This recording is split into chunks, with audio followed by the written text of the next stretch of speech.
Hello and welcome to Webcrawlers, the podcast where we do a deep dive into some of our favorite unsolved mysteries.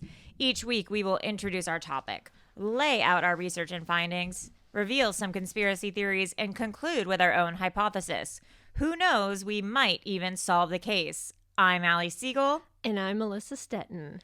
Webcrawlers has a Patreon to get access to rewards, bonus episodes, shoutouts, merchandise discounts, and in-studio videos of full episodes released a day early. Insane. Not unprecedented. Unprecedented for any podcast ever. Please go to patreon.com/webcrawlers. Most exciting about this is you get to see Maria drink water from her Wawa bottle. I don't have it today, but I have my coffee. She has coffee. I always get nervous that microphone stand is like blocking the view of my moneymaker? Yeah. No. There you go. There we go. You can donate as little as $2 a month to become one of our Bimbo patrons. For merch, you can go to webcrawlerspod.com or hothorse.horse. If you're nasty. We also have a Cameo. We have to do some free cameos today because here's the thing. You can go to Cameo and go to Webcrawlerspod. But here's the issue. Here's the deal. It only gives us a few days to do them. Yeah. We have like a 3-day window. But Melissa and I only see each other like once a week. So if you request them on like a Thursday, yeah, then we're not going to make it. No, then it should be fine. Oh, then it should be fine. But like if you request it like on a Monday, it's like, well, fuck, we usually record on the weekend. Yes. Can't you guys do a FaceTime or something and then record one of you via satellite?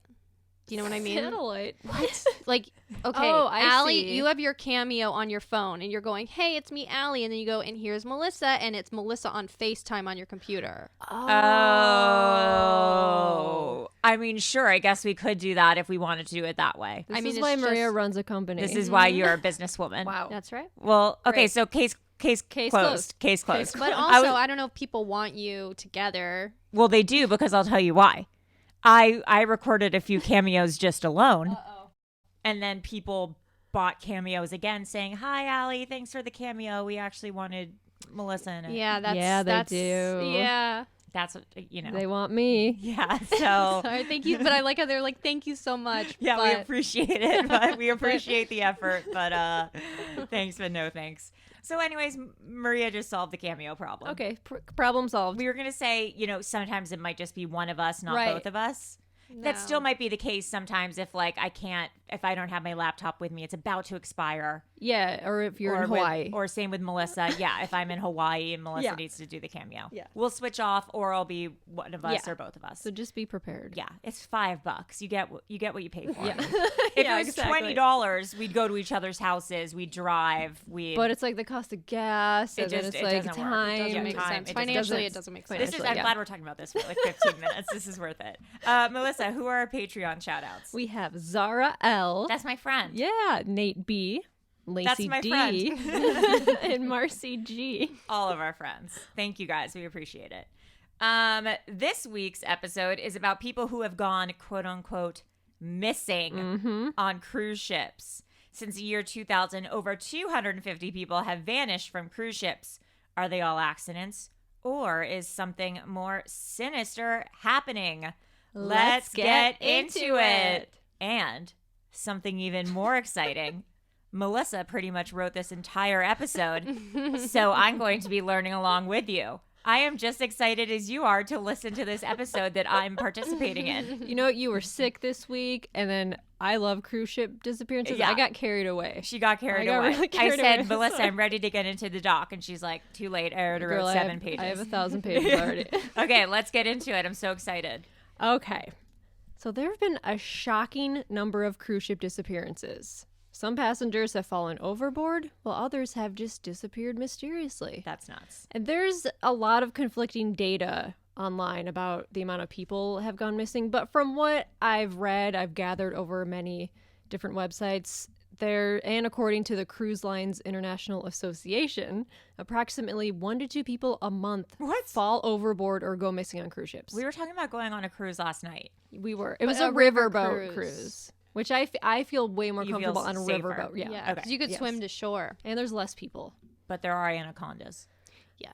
Okay. Anacondas, like Ice Cube, the movie. So of the 300 or so missing, I don't know, my brain stopped working. So of the 300 or so missing people from cruise ships, 10 of those who went overboard were rescued. Okay.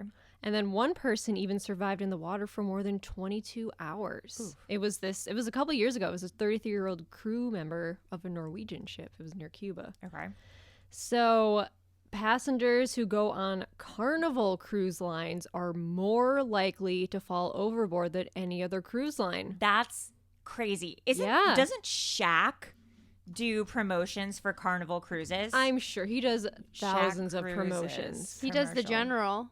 He does the General. He does Icy Hot. He does Shaq Carnival Cruise. Of course he does. Commercials. We should insert a clip from his commercial. Insert clip here. So one of the reasons a lot of these cases go unsolved is because the FBI rarely investigates cruise ship disappearances because they don't get a lot of information. Right. Because when you're on a cruise ship, different laws apply depending on which international territory you're in. So it's complicated to trace these disappearances. Oh, fuck. Like maritime law? Yes. Shit. There's a site called cruisejunkie.com that has all these stats, has how many people have gotten sick, how many people have gotten norovirus. Oh, God. People have died, gone missing. It's an amazing website. What is norovirus? Oh, norovirus. It's my worst nightmare. It's like a gastrointestinal virus where it's very contagious. I got swine flu in 2009. Yeah. Similar. Yeah. Norovirus is like the cruise ship virus. Yeah. Basically, it's passed through anything, really. Yeah. And it's just like, it's so highly contagious that if one person gets it, like the whole cruise ship gets it. You have to be quarantined. That is my absolute No, it's nightmare. horrible, and it's just vomiting and like, it's like the worst. Bud. Okay. That happened when I went on a cruise like in 2010 or whatever. My ex-boyfriend's parents, one of them like got sick and they had to be quarantined in their room. They could not leave the room for like 3 days. My mom was roofied on a cruise. What? On her honeymoon. By your dad? Not by my dad. What happened? So she and my dad got married in a courthouse, and then they decided to take like a cruise to the Bahamas. And my mom and my dad were at like the bar or whatever. Mm-hmm. And all of a sudden my mom is like, there was some sort of thing where it's like if you drink, I can't remember how it went, but like if you drink a certain amount, like then your dinners are free or like something weird. Oh my God. Or like That's something a cool crazy. law. I know, right? It was like some sort of like thing that the cruise ship was offering. Then all of a sudden my mom felt like she hadn't drank a lot, but my mom all of a sudden felt like really sick. Or maybe it was like my mom was at the bar before my dad, or like something weird happened. And all of a sudden my mom felt really sick, and then she was passed out for like 3 days. And like the cruise doctor had to like come in and like all this stuff. And like so my mom essentially spent her whole honeymoon to my dad passed out. Oh no. Yeah. Damn. So cruises are nuts. They're nuts. So there's so many interesting stories about missing people on cruise ships. So we're going to talk about a few. Yeah. And then we're going to get into a little bit of a longer story about the most mysterious disappearance that I think. Yeah. It's called Amy Lynn Bradley. Okay. So let's get into the first one. Some notable cases of missing people. First is Rebecca Corium. Early on the morning of March 22nd, 2011, Rebecca Corium, a British crew member on the cruise ship Disney Wonder, was captured on surveillance video in the crew lounge having a phone conversation where she appeared to be really upset. Several hours later, she missed the beginning of her shift and could not be found anywhere. The case is still under investigation. She's still missing? She's still missing, yes. And her parents believe that Disney knows more than they claim. Mm-hmm. They always do. And wants to avoid negative publicity. A month later, her parents got a notification that there had been some activity on her credit card, but nothing ever came from that. Yeah. Wow. So did she intentionally disappear, or was she murdered and someone used her credit card? Yeah, that's just one of many unsolved cases. Oh my God, maybe it's like identity theft. Yeah, because she was on the phone, upset, and then... I always feel like this stuff is human trafficking. Yep. Our main case has a strong case for that. Then there's Annette Misner. In 2004, Annette's purse was found near a railing on a Carnival Pride ship. Blood splatter was found near her purse, and a nearby security camera had been covered. Oh, had been covered. Yeah. Oh my God. I should learn how to read because covered's even scarier than recovered. Yeah. So this was intentional.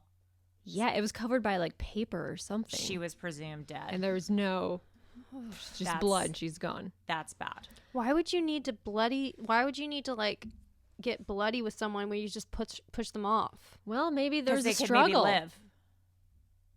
Oh. If you just push someone off, them off, they're going to start screaming. Maybe someone will hear them. Scream. You got to kill them. And then also, if you love to murder, maybe that's what you get off on. If you love to murder. Yeah. So there's George Smith. In 2005, while on his honeymoon, George disappeared from a Royal Caribbean ship. Bloodstains were found in his cabin, along with a blood stain on a lifeboat canopy beneath his balcony. So a passenger claims that she heard arguing on George's balcony the night he went missing, and his wife was found passed out in a hallway. Uh-oh. He was never found, but the police suspected homicide. So his wife ended up remarrying 5 years later, and Royal Caribbean paid her a compensation of $1.1 million. Uh-oh. So a lot of people think that maybe he was robbed and mugged. Maybe. But this was actually turned into a Lifetime movie called Deadly Honeymoon. Why do I feel like she did it? Well, her family was really upset about her getting the $1 million. Yeah. Because they're like, well, we don't know. We need an investigation. That's a little suspect. Yeah, it is suspect, but she's also George Smith sounds like a fake name to me. Yeah. It was his real name. It was his real name. Yeah, like George Glass. Yeah, George Glass. What if? I always feel like talented Mr. Ripley on this kind of stuff. Like, what if he faked his own death? Yeah. So that she could get the money, and then, like, he disappeared, and then, like, she went the money, and now she's doing, like, a fake marriage to some other guy who's, like, maybe also in on it. Spoiler alert. It would be him with, like, a face transplant. True. Maybe he they jumped off the boat. He jumped onto, like, a secret lifeboat. Yeah. I don't know. I keep going off topic, but didn't, who was the girl in Greece? Sandy.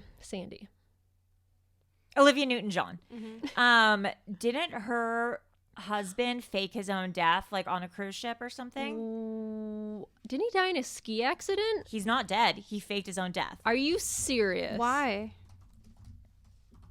Let's Google this real quick. Olivia Newton-John husband. Okay, wait. Olivia Newton-John's, I guess it wasn't her husband, it was her boyfriend. Olivia Newton-John's former boyfriend found in Mexico after going missing 12 years ago. What? What was he doing in Mexico? He had faked his own death and then fled to Mexico. What? Mr. McDermott disappeared in 2005 while on a fishing trip. He disappeared with all his personal items, including his wallet, left aboard. The U.S. Coast Guard issued that he had most likely drowned.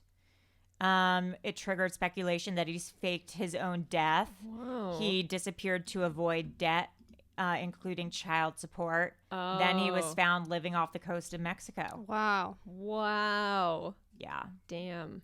Okay, anyway. Then there's also Marion Carver. On an Alaskan cruise in 2004, Marion vanished. A steward reported her missing for 5 days to his supervisor and was told, to just do your job and forget it. Yeah, they were like, don't make a big deal out of this. Crazy. Okay. Royal Caribbean made no effort to contact the FBI. Her family finally called the cruise line and they said, we don't know what happened. That's it. The cruise line was like, what the fuck? Yeah. Royal Caribbean then put out a statement saying she committed suicide. Yeah. Okay, this is like... It's crazy. Crazy human trafficking stuff, no? Yes. Her family hired lawyers to get some answers and try. Why does this like always really happen to women too? Yeah. And tried to get a hold of the surveillance video from the ship, but Royal Caribbean said they did at one point have a video, but they got rid of it. The ship staff also got rid of Marion's clothes and belongings. Yeah, they just put her stuff in a box and we're like, we don't know what happened. No, thank you. And so her dad was like, well, this was an attempt to get rid of the evidence. Yeah, duh. All these people are definitely being sold into like sex slavery. Well, that brings us to our next story. Wow, what a seamless transition I just did without even knowing it. Amy Lynn Bradley. Okay. So in March 1998, 23-year-old Amy Lynn Bradley went on a Royal Caribbean cruise with her parents and her brother.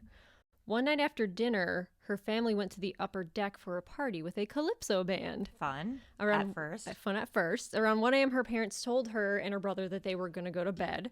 So Amy and her brother went downstairs to the ship's nightclub. And around 3:30 a.m., her brother Brad left to go to bed. And when he got back to the room, he sat on his balcony for a bit. And then about a half hour later, he heard the cabin door open, and then Amy walked in, and she joined him on the balcony, and they talked for about a half hour. And then at 4 a.m., Brad went to bed while Amy sat on the balcony just like hanging out.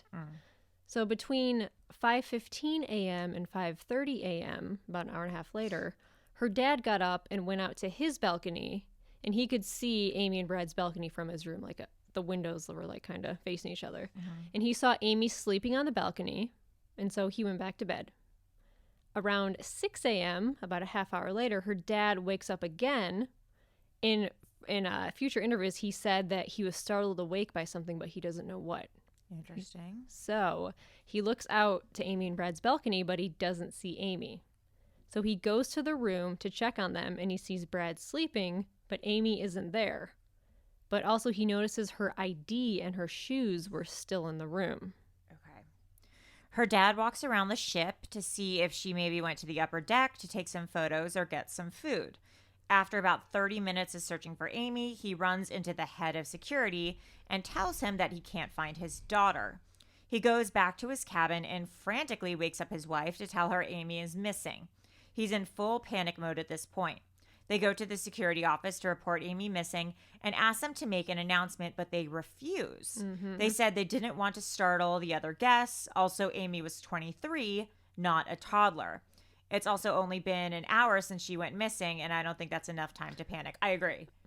Yeah, that was kind of a weird thing. It was like been an hour. He can't find his daughter. He like goes like, she's missing. I don't know where she is. Also, like it's probably a big boat. If it's a cruise line, it's a giant ship. Yeah, there's so many places she could be. Couldn't they do like a calling? They didn't want to do an announcement because they didn't want to startle. But that you can do it without startling people. Like I think that's a fair thing to do, to just be like, you've got a phone call. Yeah, like Amy, please report. Amy, blah blah blah. To the karaoke bar, like your song's up. Your song.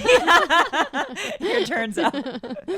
Yeah. At this point, the ship was just about to dock in Is it Curacao? Is that how you pronounce? Yeah. Curacao? Yeah. I was just testing you guys. Caribbean. Which meant everyone on the ship was about to get off to go do their excursions. So Amy's mom and dad were begging them at this point to make the announcement. If something terrible did happen to Amy, her body could easily be taken off the ship and thrown away. Evidence could be destroyed. Yeah, like they're like, please, like this is about to get really insane. Everyone's about to get off the ship. Yeah, like evidence is probably going to get trampled, fucked up. Like, let's do this now. They're like, no, sorry. So then after... I mean, you're right about it being so soon. Like, Amy could have met a dude and like gone into his room. She could be sleeping. Yeah, like you don't know where. Yeah, you don't know. So after everyone got off the ship, the crew did a search, but they found nothing. So now the family is questioning whether they should stay on the ship or get off in Curacao to look for her. Well, she's not in Curacao because she would have had to jump off the boat. Or she could have gotten off the ship with everyone. Do they check people as they get off the ship? I don't believe as they get off. Well, I feel like they would have to. I know they do, and I can't remember. Oh yeah, you've been on a boat. But I know I've been on a boat. I know that they for sure check you when you get on. Right. I don't remember being checked as I got off. I would stay on the boat. Yeah. So they decide excuse me. So they decide to pack up their stuff. Melissa did it. And they get off the ship. So they go to the U.S. Embassy to ask for help. And the embassy thinks that she probably fell overboard. Oh, my God. So they launch a huge search. They have helicopters and boats, but they don't find anything. So the family stays in Curacao. Can I interject for a second? Yes. I think that actually when the dad saw her sleeping outside, I would hope that if my parents ever saw me just sleeping outside, they'd like wake me up and be like, Allie, get into bed. Yeah, but she was probably enjoying the sea breeze. Maybe. Yeah. Yeah. I mean, if it was like safe, like on a belt, like I don't like. Maybe she had a blanket over her. Maybe. Okay. Yeah, you're maybe. right. Yeah. I don't know. Sorry, I'm Amy's parents' apologist. Okay. So they stay in Curacao that night, and the next day the FBI gets involved, and they want to search the ship. So the family flies to St. Thomas, which is the next stop on the ship where it's docking next, so they can get back on the ship. Okay. So the cruise ship security starts asking people about Amy, and a man who was filming a promotional video for the nightclub the night that Amy was there says he has a video of her. Uh-oh. So he gives the ship security a copy of the video, and it shows Amy dancing with a guy who is in the band Blue Orchid that played that night. His name is Yellow. Okay, but like honestly, Blue Orchid's one of my favorite bands. Wait, really? No. God damn it! This is like the second time in a row. You both said you love bands, and I'm like, huh? Oh, wait. Orchid band. Okay. I think it's the Calypso band that was playing that night, doing covers of like Probably. Feeling Hot, Hot, Hot. Oh, hell yeah. Do the conga. Hot, hot, hot. So the security asks for the original video of that footage, but the guy who made the video refuses. And he says he never gives his original videos away. And unless the FBI asks for it, he's not giving it up. Wow. And so the FBI never contacted him about that video. The fuck? Yeah. Oh my God. Okay, so months later, when the news story of Amy turns into a huge story, the last footage of her dancing is never shown. The guy who took the video contacts the parents and is like, have you seen the footage I took of Amy dancing that I gave to the cruise security? And the family says that no, they've never even heard of it. Yeah. The cruise security never even told them it existed. Yeah. Perhaps they tried to bury it because Amy was seen with a cruise ship worker the night that she disappeared. Makes sense. The FBI interviews Yellow, the guy in the band who is seen dancing with Amy, and he says that he didn't see her after 1 a.m., which is not true because they're seen together dancing at 3 a.m. on that video. Uh-huh. When Amy's brother realizes the FBI is questioning Yellow, he remembers an odd encounter he had with him the morning Amy went missing. He didn't really think anything about it at the time, but now that this guy is a suspect, he remembers it. Yellow walked up to Brad, who was sitting at the pool, and says, "Sorry to hear about your sister." Yeah. Fuck. But this was before any of the crew were notified about Amy. So how did he know something had happened to her? Yeah. That's weird. Uh-huh. 2 girls on the ship told Amy's family that they had seen Amy and Yellow around 5:45 a.m., getting off an elevator, going back into the nightclub, and Yellow had handed Amy a dark-colored drink. Yeah, because her dad says he saw her between like 5:15 a.m. and 5:30 a.m. And these 2 girls said they saw her at 5:45 a.m. with a drink. Could have been coffee. Maybe roofies in the coffee. So it was coffee with something in it. Yeah.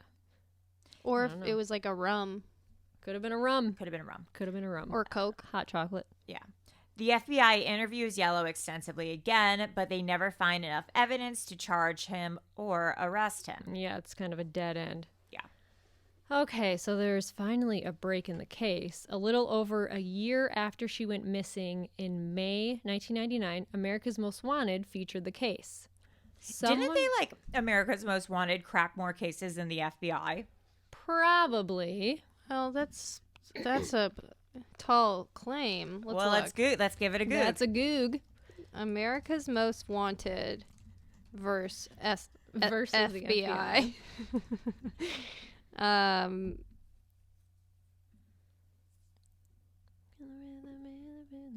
Who caught more?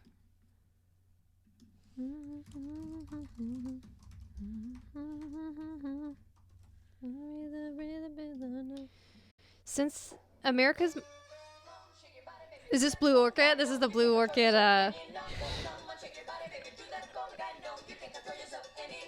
Beep. Okay, but we don't have the rights to this. That was me singing. America's Most Wanted is said to have helped catch 1,203 fugitives over the past quarter of a century, including 17 people off the FBI's Most Wanted list. Wow. Yeah. Wow. Yeah, that's pretty... Hefty. That's a hefty load. Yeah, just even think about what Webcrawlers is going to do by the end of this decade. Yeah. So America's Most Wanted featured the case. Someone called in with a tip, and it was a scuba diver who was in Curacao 5 months after Amy went missing, and he says that he saw her on the beach. Oh my God. And she was being led by 2 shady-looking guys. And he described her perfectly, even her tattoos. Oh, shit. So the FBI sends people down there to investigate, but they come up with nothing. So then a few months after that, in August 1999, the family is contacted by a guy named Frank Jones, and he says he's a private investigator. He said that he works with a team of people who are very experienced in rescuing people who have been kidnapped. And he tells the parents that he's going to do some investigating in Curacao and get back to them. So a few weeks later, he calls and says, "We found your daughter, she's alive, and we know how to get her back." But he tells the family it's going to cost $24,000 for him and his team to get down there and make the rescue. That seems a little suspect. He all of a sudden just contacts them out of nowhere saying, "I'll help you get your daughter." Oh, I found her now. So the family sells their car and gets the money to Frank because they're like, well, at this point, like, Yeah. they're desperate, you know? So shortly after that, Frank contacts the family and says he's talked to the people who have Amy, and they're asking for a ransom of $50,000. But Frank says that his team doesn't fuck with ransoms and he can get Amy himself, but it'll cost $100,000. So the family wants to make sure Amy is still alive before shelling out all that money, so they ask for proof. And then Frank gets them photos. They show a woman on a beach, but you can't see her face, but you can see her tattoos, and they match Amy's exactly. So the family is convinced. They're like, well, that's Amy. It's the same tattoos. So they get Frank the money, and he tells them that they need to fly to Miami immediately and wait for his call. So they head to Miami, and they wait. And they hear nothing for a week. And finally, Frank calls and says that they weren't able to get Amy because a gunfight broke out when they were trying to rescue her and some of his men were injured. What the fuck? So the family is extremely upset and they pack up to go home, but then they get a call from someone who works with Frank. And this guy says he thinks Frank is scamming them. He said he overheard a phone call where Frank was telling the family about their rescue mission, but none of it was true. So the family is devastated. And Frank was eventually arrested and tried for fraud, and he was sent to prison and had to pay the family back. Fuck, dude. But that's fucked up. Yeah. Oh my God. It's so mean. 3 years passed before they had any more leads. In 2002, a guy contacted the police and said he was in the military and in Curacao at a brothel a few years ago when a woman walked up to him because he spoke English and said, "I'm Amy Bradley and I need your help." Fuck. The guy was confused and kind of weirded out, but then 2 men came over and dragged her away. He didn't report it immediately because he was on active duty and would have gotten in trouble since he was in a brothel. So the police go to investigate it, but it had been a few years and the brothel had burned down. Damn, I hope Amy burned that shit down. A few more years passed, and in 2005, they get another lead. An ad for sex workers in the Caribbean pops up online, and there's a woman in the ad who looks a lot like Amy. They send it to a photo specialist at the FBI who said he would bet his career that the woman in the photo is Amy. So here are the photos. Yeah. I don't know. What do they look like? Here's the photos, Maria. I mean, Yeah, that looks like her. Yeah. Yeah, I think that they grew her hair. Yeah, I think that's her. It's her with like longer hair and a lot of makeup. What's her last name? Amy Lynn Bradley. Yeah. But they couldn't trace the photos. And that was like the last lead that they've ever received. What year was that? That was 2005. 2005. Yeah, that's her. You think so? Yeah. Yeah, it looks a lot like her, like the nose, the cheeks, the lips, the eyebrows. Oh, man. Yeah, it's crazy. So one of the theories is that it's sex trafficking, human trafficking. Yeah, 100%. I really... Yeah. Because there's pictures of her, too. Like, if you Google her, there's pictures of her with long hair, and then it's pretty similar, too. And it looks like they dyed it black and zhuzhed it up. And so it really seems... I think there's a huge problem with human trafficking. Yeah. Oh, another thing about this case is when you get on the ship, they take your photo. Like, when you get on, it's like, you're on the ship, and there's like, blah, blah, blah. And then they print them out to give to you later. Oh, really? Why? Because it's like a fun thing to do. Oh, it's not to be like, you made it. No, it's like a fun, like I have a picture of me on a cruise. It's like, oh, a cruise. And so when her family went to go pick up the photos, they were missing. Well, there were no photos of her family. And the photographer like distinctly remembers taking photos of their family. Yeah, these cruise lines are definitely in on it. So the cruise ship, and just like that promotional video that the guy had, they never showed that to the FBI. And they never told the family that there was this video of Amy because she was seen with a cruise ship worker in one of the videos. So maybe members of the crew took her as like human trafficking. Yeah, I mean, if you think about it, on all these different cruise lines, that the people, that women go missing, and then the cruise line refuses to cooperate or report it, and then just say that they committed suicide or went overboard. Mm-hmm. It's clear that this is a human trafficking thing. Yeah.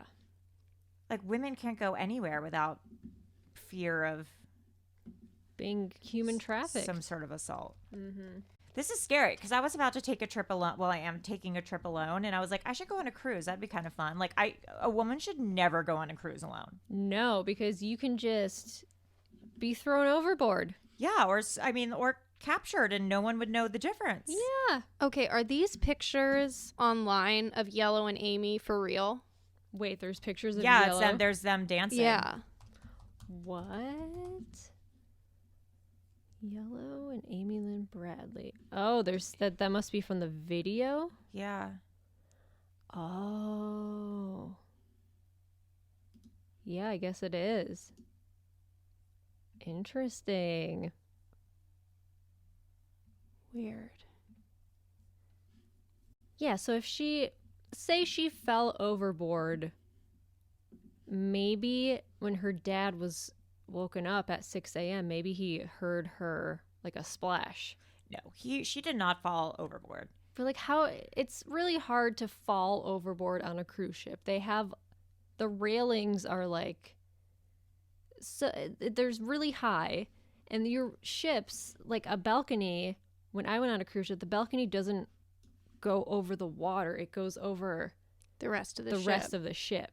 Yellow or another crew member probably came into the room and she was like startled or something, and a noise probably woke up her dad, and she left with Yellow, and then that's what woke the dad up, and then he saw that she was missing, and she went into the room, and then she went up with Yellow and drank whatever was in that drink, and then... But you're saying, so she had met Yellow prior. Yellow came to the room. Yellow came back to the room. Come dance with me. And then she was, or was it? She met Yellow prior, and then she went back to her room at like 5 or whatever to fall asleep, and then Yellow came back to her room at like 5:30 and was like, "Hey, let's."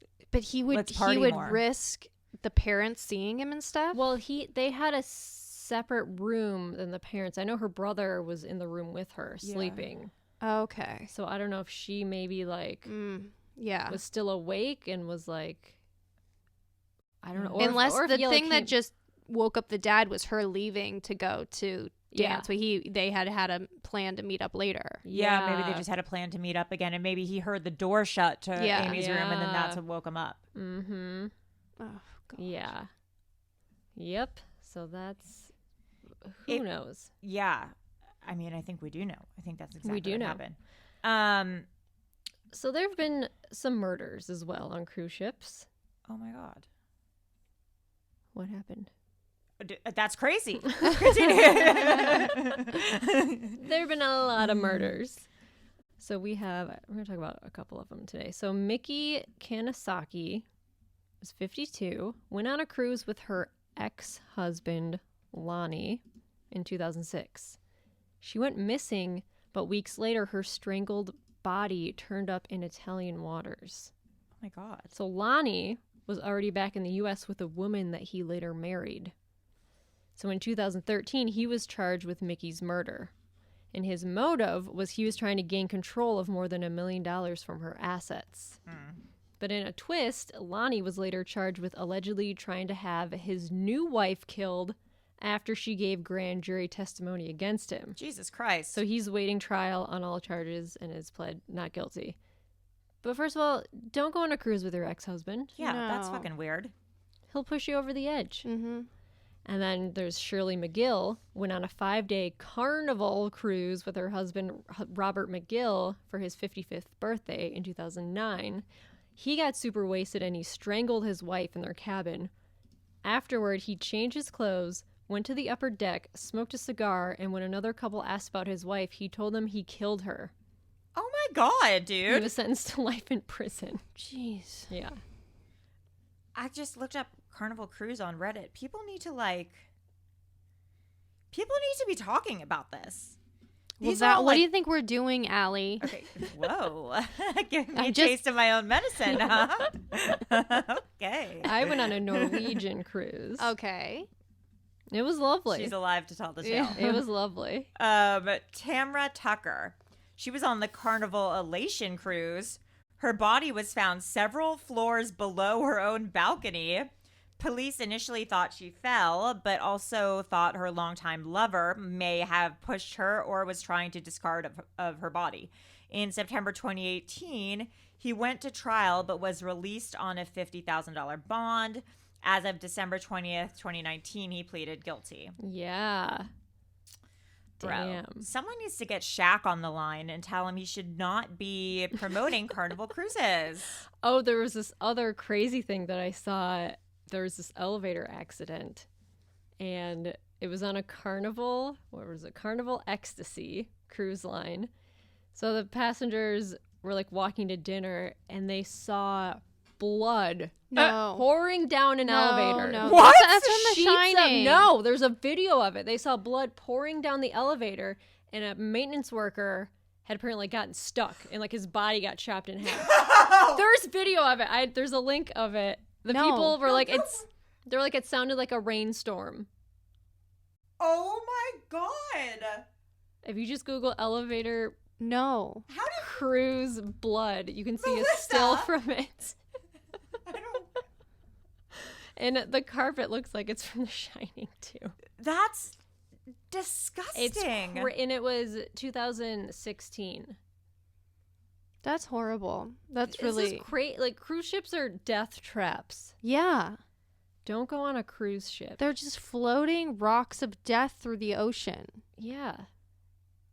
It's full of old people. Carnival Cruise has a roller coaster? Oh, no. That's upsetting. Yeah, dude.